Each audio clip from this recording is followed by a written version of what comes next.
कौन है? मेरा नाम गौरी कवि है। मैं आज ही आपके पड़ोस में आई हूँ। अपनी मम्मा चिड़िया से कहना कि गौरी आंटी ने आपको आज शाम खाने पर बुलाया है। मैं अभी जाकर बताती हूँ मम्मा को गौरी आंटी। गुड़िया वहाँ से चली जाती है। गौरी भी घर चली जाती है। कालू जी 2-4 चनों के दाने ज्यादा ले आना, आज मैंने अपनी पड़ोसन चिड़िया को खाने पर बुलाया है। अभी आज ही आई हो तुम यहाँ और आज ही पड़ोसियों से संबंध बनाना शुरू कर दिए। आज मैं चिड़िया को दावत पर बुलाऊंगी तो फिर ही कल वो मुझे बुलाएगी ना पागलपति जी। मम्मा हमारे पड़ोस में गौरी कवि आंटी आज ही आई है। वो बहुत अच्छी है। उन्होंने आज शाम हमें खाने पर अपने घर बुलाया है। अच्छा ही हुआ जो हमारे साथ वाला पेड़ भी आबाद हो गया। कब से हम यहाँ अकेले ही रह रहे थे। फिर शाम को मम्मा चिड़िया अपनी बेटी को साथ लेकर गौरी कवि के घर जाती है। आओ आओ चिड़िया, मैं हूँ आपकी नई पड़ोसन। ये मेरे पति कालू कौवा जी हैं। मुझे गुड़िया ने बताया था। मैंने सोचा अपने पड़ोसियों को आज खाने पर बुला लेते हैं, ऐसे अच्छे तल्लुकात बन जाएंगे पड़ोसियों से। इसकी क्या जरूरत थी गौरी बहन। फिर गौरी कवि चनों के कुछ सूखे दाने प्लेट में डालकर चिड़िया और उसकी बेटी के सामने रख देती है। मम्मा मैं तो नहीं खाऊंगी ये सूखे चने। चुप कर जा बेटी, ऐसी बातें नहीं करते। फिर मम्मा चिड़िया 1-2 सूखे दाने चनों के खा लेती है। अब मैं जाती हूँ गौरी बहन, आप भी किसी दिन हमारे घर जरूर आना। आएंगे, क्यों नहीं चिड़िया बहन, जब आप बुलाएंगी हम जरूर आएंगे। चिड़िया अपनी बेटी को साथ लेकर चली जाती है। ऐसे ही कुछ दिन गुजर जाते हैं और फिर एक दिन मम्मा चिड़िया अपनी बेटी से कहती है, गुड़िया बेटी क्यों ना आज हम भी अपने पड़ोसियों की दावत करें। मैं मीठा हलवा बना लेती हूँ। मगर मम्मा हमें तो उन कौवों ने सूखे दाने दिए थे खाने को। बेटी मिलना मिलाना खाने पीने से थोड़ी होता है। आप जल्दी से जाएं और गौरी आंटी को बताएं। फिर गुड़िया चली जाती है। आंटी मुझे मम्मा ने भेजा है, आप सबकी आज हमारे घर दावत है। अच्छा क्या बना रही है आपकी मम्मा? मेरी मम्मा आपके लिए मीठे फलों का हलवा बना रही है। मीठा हलवा तो मुझे बहुत पसंद है। जाकर मम्मा को बता दें, हम शाम होने से पहले ही आ जाएंगे। गुड़िया चली जाती है और गौरी जल्दी से घर से भागती है। वो जल्दी से कालू कौवे के पास जाती है जो नदी पर बैठा हुआ था। कालू जी, चिड़िया ने आज हमारी दावत की है। मीठा हलवा बनाया है चिड़िया ने। मीठा हलवा? वाह जी वाह, आज तो मजा ही आ जाएगा।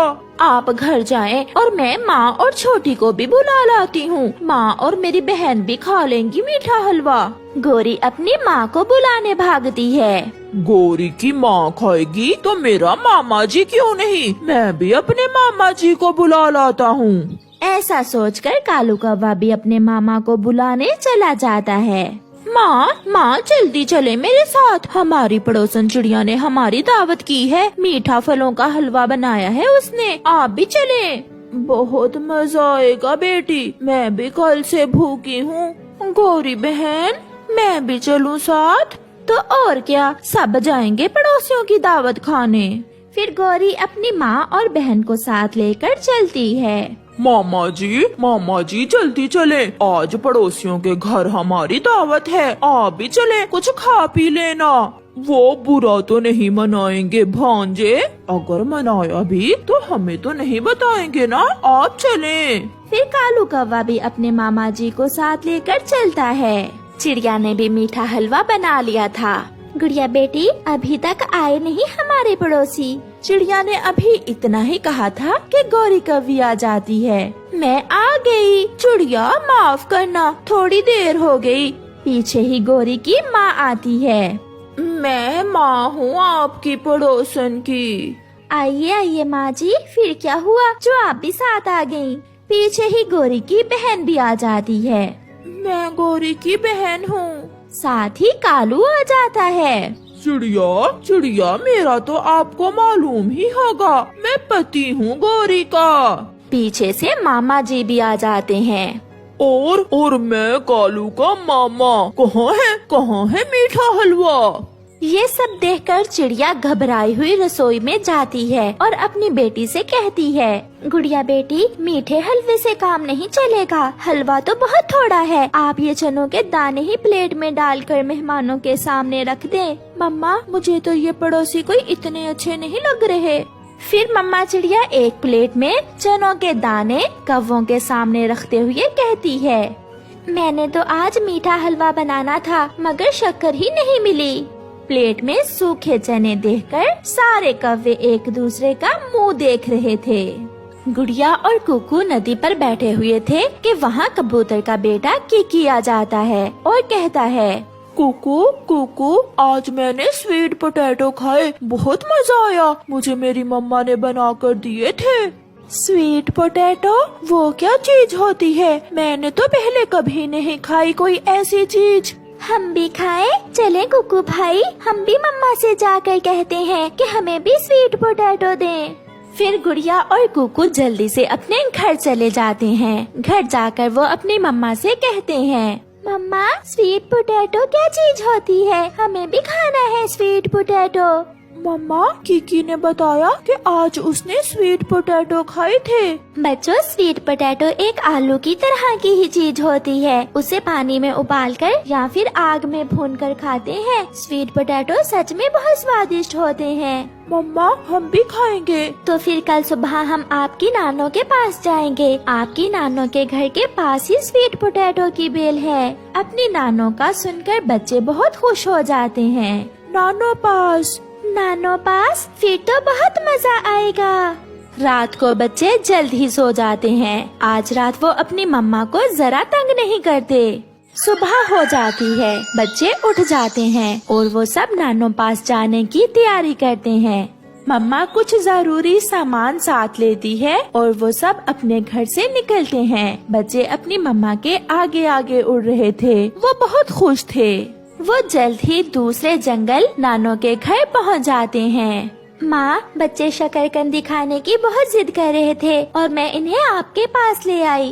मम्मा, शकरकंदी नहीं, स्वीट पोटैटो। उनकी नानो हंसते हुए कहती है, बच्चों, शकरकंदी को ही स्वीट पोटैटो कहते हैं। हर चीज का अपनी अपनी भाषा में अलग अलग नाम होता है। मम्मा, चले स्वीट पोटैटो लेने। चलो कुकू बेटा, हम अभी स्वीट पोटैटो लेकर आते हैं। नानो, मैं भी जाऊंगी साथ। फिर नानो चिड़िया दोनों बच्चों को साथ लेकर स्वीट पोटैटो लेने चली जाती है। नानो, मगर यहाँ तो कोई पेड़ नहीं है स्वीट पोटैटो का। बेटा, स्वीट पोटैटो पेड़ पर नहीं बल्कि उस बेल के नीचे जमीन में है। ये सुनकर बच्चे बहुत हैरान होते हैं। नानो बेल को उखाड़ती है और नीचे से स्वीट पोटैटो निकालती है। नानो अब जल्दी से घर जाते हैं और इन्हें पकाकर खाते हैं। ऐसे स्वीट पोटैटो लेकर वो सब वापस घर जाते हैं। मेरी माँ स्वीट पोटैटो आग में भूनकर बनाया करती थी। ऐसे स्वीट पोटैटो बहुत स्वादिष्ट बनते हैं, मगर घर में तो लकड़ियाँ ही नहीं है। नानो, चले, हम आपके साथ जाते हैं और सूखी लकड़ियाँ जमा करने में आपकी मदद करते हैं। वो सब फिर से जाते हैं। गुड़िया और कुकू बहुत अच्छे से काम कर रहे थे। वो जल्द ही सूखी लकड़ियाँ जमा कर लेते हैं। बच्चों, आपने तो ये सब बहुत जल्द कर लिया। मैं तो इस काम में घंटों लगा देती हूँ। अपनी तारीफ सुनकर दोनों बच्चे बहुत खुश होते हैं। नानो, मैं लकड़ियाँ उठाती हूँ। नहीं बेटी, मैं उठा लेती हूँ, आप मेरे पीछे पीछे आए। लकड़ियाँ लेकर वो वहाँ से वापस जाते हैं। माँ, मैंने इमली की खट्टी मीठी चटनी भी बना ली है। अब आप जल्दी से स्वीट पोटैटो भून ले। नानो आग जलाती है और फिर अपने बच्चों को स्वीट पोटैटो भूनकर एक प्लेट में काटकर ऊपर खट्टी मीठी इमली की चटनी डालकर देती है। बच्चे स्वीट पोटैटो पहली बार खाकर बहुत खुश थे। फिर वो रात वो सब अपनी नानो के पास गुजारते हैं और फिर दूसरे रोज मम्मा चिड़िया अपने बच्चों को साथ लेकर वापस उड़ती है। गुड़िया और कुकू बहुत उदास थे, मगर वापस घर तो जाना ही था। प्यारे दोस्तों, क्या आपने कभी स्वीट पोटैटो खाए हैं? अगर खाए हैं तो हमें कमेंट करके जरूर बताएं।